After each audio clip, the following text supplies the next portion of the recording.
नमस्कार दोस्तों, स्वागत है आपका आपके अपने चैनल खूनी बाबा में, जहां हर रात हम लेकर आते हैं एक से बढ़कर एक डरावनी, रहस्यमयी और दिल दहला देने वाली कहानियां।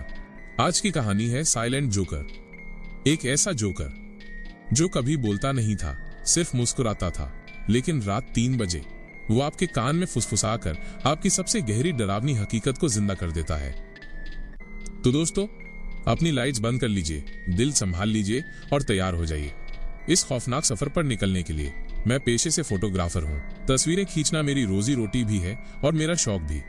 लेकिन मैं सिर्फ शादी ब्याह या मॉडलिंग की तस्वीरें नहीं खींचता। मेरा शौक है उजड़े हुए और डरावने स्थानों की तस्वीरें लेना।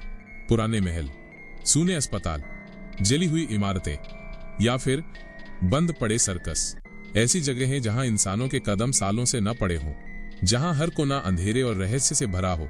ऐसी जगह है जहां तस्वीरें सिर्फ तस्वीरें नहीं रहती, बल्कि कहानियां बन जाती हैं। एक दिन मुझे एक फोन आया। एक बुजुर्ग आदमी था, श्री शर्मा। उसने कहा, बेटा, अगर हिम्मत है तो शहर से बाहर बने पुराने रेड मून सर्कस की तस्वीरें खींचो। लोग आज भी उस जगह जाने से डरते हैं, लेकिन अगर तू वहां जाकर शूट करेगा तो ये तेरी जिंदगी का सबसे अलग काम होगा। मैंने हंसकर कहा, डरावनी जगहें ही तो मेरा शौक है शर्मा जी, कल ही निकलता हूँ। लेकिन शर्मा जी ने एक बात और कही, बेटा, वहां अगर लाल नकाब वाला जोकर दिखे तो उसकी आंखों में मत देखना, क्योंकि जो उसकी आंखों में देख ले, उसकी हंसी उसके सपनों से निकलकर हकीकत बन जाती है। अगली रात मैं अपने कैमरे और टॉर्च के साथ निकल पड़ा। सड़क सुनसान थी, चारों ओर पेड़ों की अंधेरी परछाइयां फैली हुई थी। जैसे जैसे मैं सर्कस के करीब पहुंचता गया, ठंडी हवा तेज होती गई और ऐसा लग रहा था जैसे कोई अदृश्य चीज मेरा पीछा कर रही हो। करीब आधे घंटे बाद वो जगह मेरे सामने थी, रेड मून सर्कस। जंग खाए हुए लोहे का गेट, फटे हुए लाल रंग के पर्दे और एक टूटी हुई तख्ती जिस पर लिखा था, welcome to the laughing paradise, लेकिन अब उस पर खून जैसे गहरे दाग थे। मैंने कैमरा निकाला और तस्वीरें खींचना शुरू किया। हर शॉट डरावना और अजीब लग रहा था। कहीं टूटी हुई कुर्सियां, कहीं जंग लगे झूले, कहीं आधी जली हुई जोकर की मास्क। लेकिन अचानक कैमरे की स्क्रीन पर मुझे कुछ दिखाई दिया। एक चेहरा, सफेद पेंट से रंगा हुआ, लाल नाक और चौड़ी मुस्कान। मैंने कैमरा हटाया, सामने कुछ नहीं था। दोबारा कैमरा लगाया, वो चेहरा फिर नजर आया। दिल जोर से धड़कने लगा। मैंने बड़बड़ाते हुए कहा, शायद ये मेरी थकान का असर है। लेकिन अंदर कहीं गहराई में मैं जानता था कि मैं अकेला नहीं हूँ। धीरे धीरे घड़ी ने रात के 3 बजे बजा दिए। सर्कस की टूटी हुई घड़ी से अजीब सी टिक टिक की आवाज गूंजने लगी। हवा अचानक और ठंडी हो गई। मेरे हाथ कांपने लगे और फिर मेरे कान के बिल्कुल पास एक ठंडी सांस महसूस हुई। उसके बाद एक फुसफुसाहट, तुम्हें सबसे ज्यादा डर किससे लगता है? मैंने पलटकर देखा, मेरे ठीक सामने साइलेंट जोकर खड़ा था। उसकी आंखें चमक रही थी, चेहरे पर वही चौड़ी डरावनी मुस्कान, और उसके होंठ बिल्कुल नहीं हिल रहे थे, लेकिन उसकी आवाज मेरे दिमाग में गूंज रही थी। मेरे सामने खड़ा था साइलेंट जोकर। उसकी मुस्कान चौड़ी और अजीब थी। उसकी आंखें गहरी काली, लेकिन बीच बीच में लाल चमकती हुई। मैं कांपते हुए बुदबुदाया, कौन हो तुम? उसने कोई जवाब नहीं दिया, सिर्फ मुस्कुराता रहा। अचानक मेरी टॉर्च झपकी मारकर बंद हो गई।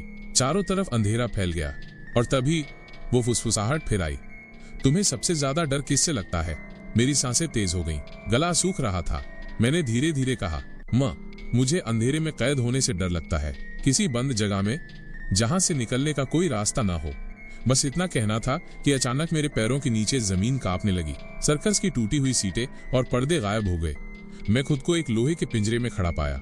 चारों ओर लोहे की जाली, चारों तरफ घना अंधेरा, इतना अंधेरा कि मैं अपने हाथ तक नहीं देख पा रहा था।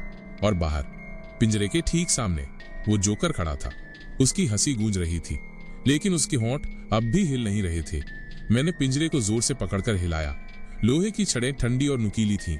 जितना जोर लगाता वो उतना ही मजबूत लगता। मैं चिल्लाया, ये सब हकीकत नहीं है, ये सपना है। मैं बाहर निकल सकता हूँ। लेकिन तभी पिंजरे की छड़ों से खून रिसने लगा। लाल लाल बूंदें टपककर जमीन पर गिर रही थीं और उन बूंदों से उठ रही थी बच्चों की हंसी। हा हा हा। मेरे कान फटने लगे। मैंने दोनों कानों को हाथ से दबा लिया, लेकिन आवाज बंद नहीं हुई। घबराहट में मैंने अपना कैमरा उठाया। मैंने उसकी स्क्रीन ऑन की और जो तस्वीर सामने आई उसने मेरी रूह निकाल दी। स्क्रीन पर मैं खुद पिंजरे में खड़ा दिखाई दे रहा था, लेकिन मेरे पीछे एक एक करके दर्जनों जोकर खड़े थे। सबकी शक्ल वही, सफेद पेंट, लाल नाक, चौड़ी मुस्कान। और सबकी आंखें मुझ पर टिकी हुई। मैंने कैमरा नीचे गिरा दिया, लेकिन जब मैंने पलट कर देखा, पीछे कोई नहीं था, सिर्फ वही साइलेंट जोकर। वो धीरे धीरे मेरे करीब आने लगा। उसके जूते की आवाज ठक ठक, हर कदम पर मेरा दिल और तेज धड़कने लगा। वो पिंजरे के ठीक सामने आकर खड़ा हो गया। उसने धीरे से अपना सिर झुकाया और फिर मेरे कानों में, डर सिर्फ सोच में होता है, मैं तेरी सोच को हकीकत बना दूंगा। मैं कांपते हुए चिल्लाया, रुक जा, मुझे छोड़ दे, तू असली नहीं है। उसकी मुस्कान और गहरी हो गई और पिंजरे की छड़ों से हाथ निकालकर उसने मेरी गर्दन छू ली। उसका हाथ बर्फ की तरह ठंडा था, इतना ठंडा कि मेरी सांस जमने लगी। अचानक मुझे दूर से एक आवाज सुनाई दी, अरे यहाँ कोई है। शायद कोई गार्ड या राहगीर था। उसकी टॉर्च की रोशनी दूर से चमक रही थी। जैसे ही रोशनी मेरे पिंजरे पर पड़ी, सब कुछ अचानक गायब हो गया। मैं खुली जगह पे खड़ा था। कोई पिंजरा नहीं, कोई जोकर नहीं, कुछ भी नहीं, सिर्फ टूटा फूटा सर्कस। गार्ड मेरे पास आया और बोला, तुम यहाँ क्या कर रहे हो? ये जगह खतरनाक है, चलो मेरे साथ। मैं कांपते हुए बाहर निकल आया, लेकिन जैसे ही मैंने अपने कैमरे की स्क्रीन देखी, उसमें फिर वही तस्वीर थी। मैं पिंजरे में कैद था और पीछे खड़ा था साइलेंट जोकर। उस रात किसी तरह मैं गार्ड की मदद से सर्कस से बाहर आ गया, लेकिन मेरा शरीर कांप रहा था, दिल अभी भी तेज धड़क रहा था। मैंने खुद से कहा, यह सब मेरे दिमाग का खेल था। अंधेरा, थकान और डर सब मिलकर भ्रम पैदा कर रहे थे। लेकिन भीतर ही भीतर मैं जानता था, वो सिर्फ भ्रम नहीं था, साइलेंट जोकर सचमुच था। उस रात मैं घर पहुंचा और थककर बिस्तर पर गिर पड़ा। आंखें बंद की तो तुरंत नींद आ गई। लेकिन जैसे ही मैंने सपना देखा, मैं फिर उसी पिंजरे में था।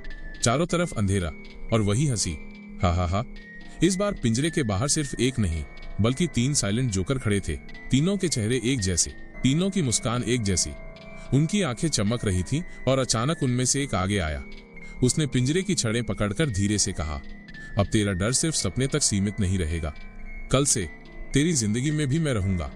मैं जोर से चीखा और मेरी आंख खुल गई, लेकिन मेरा गला सूखा हुआ था और कमरे की दीवार पर एक जोकर की परछाई दिखाई दे रही थी। सुबह मैंने खुद को संभालने की कोशिश की, कैमरा देखा, उसमें वही तस्वीरें थी, पिंजरे में कैद में और पीछे खड़ा साइलेंट जोकर।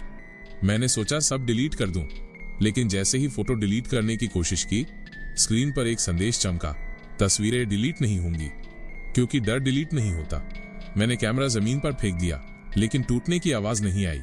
जब नीचे देखा, कैमरा गायब था। उस रात मैं घड़ी की सुइयों को घूरता रहा। 2:59। दिल जोर से धड़क रहा था। जैसे ही सुई 3 पर पहुंची, कमरे की सारी लाइट अपने आप बंद हो गई, खिड़कियां धड़ाम से बंद हो गई और माहौल बर्फ की तरह ठंडा हो गया। मैं बिस्तर से उठने ही वाला था कि मेरे कान में फिर वही फुसफुसाहट आई, तेरा सबसे गहरा डर क्या है? इस बार मैंने जवाब नहीं दिया। मैंने कान बंद कर लिए, लेकिन उसकी आवाज सीधे दिमाग में गूंज रही थी। अचानक अंधेरे में मैंने दीवार पर देखा, वहां एक पिंजरे की परछाई उभर आई थी और उस परछाई के भीतर मैं खुद खड़ा था। अगले दिन मैंने ठान लिया कि इस रहस्य का पता लगाना ही होगा। मैं वापस शर्मा जी के पास गया। उन्होंने मुझे देखते ही कहा, मैंने तुझे रोका था बेटा, कहा था उसकी आंखों में मत देखना, तू अब उसके जाल में फंस चुका है। मैंने कांपती आवाज में पूछा, ये साइलेंट जोकर आखिर है कौन? शर्मा जी ने लंबी सांस ली और बोले, सालों पहले उसी सर्कस में एक कलाकार था, हंसी का उस्ताद, लेकिन भीतर से बहुत अकेला। लोग उसकी हंसी पर हंसते थे, लेकिन उसे कभी समझा नहीं। धीरे धीरे उसकी हंसी पागलपन में बदल गई और एक रात उसने सबके सामने अपनी जान ले ली। मैं सन्न रह गया। शर्मा जी ने आगे कहा, लेकिन मरने के बाद उसकी आत्मा उसी जगह अटक गई। अब वो लोगों की सबसे गहरी फोबिया को ढूंढता है और उसे हकीकत बना देता है। शर्मा जी की बात सुनते ही मेरा सिर चकराने लगा। मैं बाहर निकलने ही वाला था कि मुझे दरवाजे के पीछे कुछ दिखा, एक लाल रंग का कार्ड। उस पर लिखा था, आज रात मिलेंगे 3 बजे, तैयार रहना। मैं कांप गया। वो कार्ड पर जो मुस्कान बनी थी, वो वही थी, साइलेंट जोकर की मुस्कान। उस रात में बिस्तर पर बैठा घड़ी को घूर रहा था। 2:45। दिल की धड़कनें इतनी तेज थीं कि जैसे सीने से बाहर निकल जाएंगी। मैंने कमरे की सारी लाइटें जला दी, टॉर्च हाथ में रखी, दरवाजा अंदर से बंद कर दिया, यहाँ तक कि अपने कमरे के आईने पर चादर डाल दी। आज चाहे जो हो, मैं उसका सामना करूंगा। लेकिन दिमाग के किसी कोने से आवाज आती रही, क्या तू वाकई तैयार है? जैसे ही घड़ी ने 3 बजाए, सबसे पहले पंखा रुक गया, फिर बल्ब एक एक करके बुझने लगे और कुछ ही पलों में पूरा कमरा अंधेरे में डूब गया। सन्नाटा, सिर्फ मेरी सांसों की आवाज और फिर कानों में वही फुसफुसाहट। अब तेरा डर तेरी हकीकत बनेगा। कमरे का दरवाजा अपने आप धड़ाम से बंद हो गया। खिड़कियां जकड़ गईं, दीवारें धीरे धीरे सिमटने लगीं। ऐसा लग रहा था मानो पूरा कमरा एक पिंजरे में बदल रहा हो। मैंने टॉर्च जलाने की कोशिश की, लेकिन टॉर्च की रोशनी भी लाल रंग में बदल गई और उस लाल रोशनी में मैंने देखा साइलेंट जोकर। वो कमरे के कोने में खड़ा था, सिर्फ मुस्कुरा रहा था। उसकी परछाई 4 गुना बड़ी थी और दीवारों पर फैल रही थी। अचानक उसने अपने हाथ हवा में उठाए और पूरा कमरा सिकुड़ने लगा। छत नीचे झुकने लगी, दीवारें पास आती जा रही थी। मुझे याद आया मेरा सबसे बड़ा डर, क्लॉस्ट्रोफोबिया, यानी बंद जगह में फंस जाने का डर। मैं चीखा, रुक जा, ये सिर्फ डर है, ये हकीकत नहीं हो सकता। लेकिन उसकी मुस्कान और चौड़ी हो गई, उसकी आंखों से लाल रोशनी निकलने लगी और दीवारें अब मेरे सीने से टकराने लगी। मैं घुट रहा था, सांसें बंद हो रही थी। तभी मेरी नजर कमरे के कोने में ढके हुए आईने पर पड़ी। चादर अपने आप हट चुकी थी। आईने में मेरा चेहरा नहीं, बल्कि साइलेंट जोकर का चेहरा दिखाई दे रहा था। वो मैं ही था, लेकिन जोकर के मेकअप में, लाल नाक, सफेद चेहरा और वही मुस्कान। आईने के भीतर वाला जोकर मेरे होठों से पहले ही हिलने लगा और मेरे कानों में आवाज गूंजी, अब तू मैं बन जाएगा। और मैं जोर से चिल्लाया, नहीं। लेकिन तभी आईने में दिखने वाला जोकर बाहर निकल आया। उसने मेरी गर्दन पकड़ ली। उसका स्पर्श बर्फ से भी ठंडा था। मेरे होंठ अपने आप खिंचकर मुस्कुराने लगे। गालों पर दर्द महसूस हो रहा था, जैसे मुस्कान जबरदस्ती खींची जा रही हो। और उसी मुस्कुराहट के बीच मेरी आंखों से आंसू बहने लगे। सुबह जब मेरी आंख खुली, मैं अपने बिस्तर पर था। कमरा बिल्कुल सामान्य, न कोई टूटी दीवार, न कोई आईना टूटा हुआ, सब कुछ जैसे पहले था। मैंने राहत की सांस ली, शुक्र है ये सपना था। लेकिन तभी मेरे फोन पर एक नोटिफिकेशन आया, किसी अनजान नंबर से। सिर्फ 2 शब्द लिखे थे, सी यू टुनाइट, और नीचे बना था वही लाल मुस्कान वाला चेहरा। दिन भर मैं बेचैन रहा, खाना गले से नहीं उतरा। हर पल मोबाइल की स्क्रीन को घूरता रहा, कहीं और कोई मैसेज ना आ जाए। जैसे जैसे रात नजदीक आती गई, दिल की धड़कन तेज होती गई। मैंने तय कर लिया, आज चाहे जो हो मैं भागूंगा नहीं, उसका सामना करूंगा। लेकिन दिमाग का एक कोना अब भी कह रहा था, अगर तूने उसकी आंखों में फिर देखा तो तेरा अंत तय है। रात के 2:59 मैं बिस्तर पर बैठा था। कमरे की सारी लाइट्स जली हुई, हाथ में कैमरा कसकर पकड़ा हुआ। 3 बजते ही बल्ब फूटने लगे। कमरा अंधेरे में डूब गया और दीवारों पर हजारों मुस्कुराते हुए चेहरों की परछाइयां उभर आईं। हर चेहरा साइलेंट जोकर का।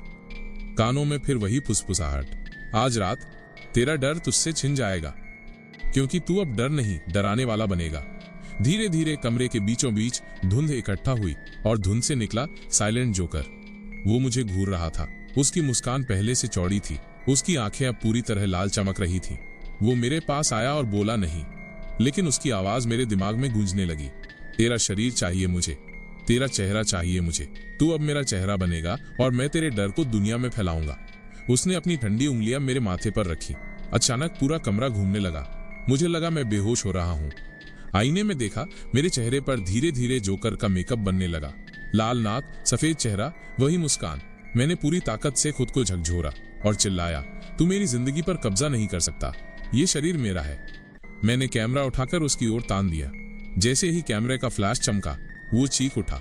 उसकी मुस्कान एक पल के लिए टूट गई। मैं समझ गया उसकी कमजोरी है रोशनी। मैंने तुरंत कमरे की टॉर्च ऑन कर दी। रोशनी पड़ते ही उसकी परछाई कांपने लगी। वो चिल्लाया, रख दे, वरना तू हमेशा के लिए मेरे जैसा बन जाएगा। लेकिन मैंने टॉर्च और कैमरे की रोशनी उस पर डाल दी। अचानक वो धुंध में बदलकर चीखता हुआ गायब हो गया। कमरा शांत हो गया। घड़ी की सुई 3:15 दिखा रही थी। मैं जमीन पर बैठा हाँफ रहा था। लग रहा था जैसे मौत से लौट आया हूँ। लेकिन तभी मेरे कैमरे की स्क्रीन अपने आप ऑन हो गई और उस पर लिखा था, तूने सोचा मैं हार गया, अब तू ही अगला साइलेंट जोकर है। मैंने दहशत में अपना चेहरा आईने में देखा और देखा कि मेरी मुस्कान अब भी जबरदस्ती खिंची हुई थी। वो मुस्कान रुक ही नहीं रही थी। उस रात के बाद मेरे चेहरे से मुस्कान हटती ही नहीं थी। चाहे मैं कितना भी कोशिश करूं, होंठ अपने आप खिंचे रहते। आईने में देखता तो लगता मानो मैं धीरे धीरे वो जोकर बनता जा रहा हूं। गाल फटने जैसे दर्द देते, लेकिन मुस्कान मिटती नहीं थी। लोग मुझसे पूछते, तू हर समय हंस क्यों रहा है, और मैं चुप रह जाता, क्योंकि मेरी आवाज धीरे धीरे गायब हो रही थी। मैं बेतहाशा समाधान ढूंढने लगा। फाइलें खंगाली, पुरानी किताबें पढ़ी, यहाँ तक कि सर्कस के पुराने रजिस्टर तक पहुंचा। वहां लिखा था, जो उसकी आंखों में देख ले वो हमेशा के लिए उसका हिस्सा बन जाता है।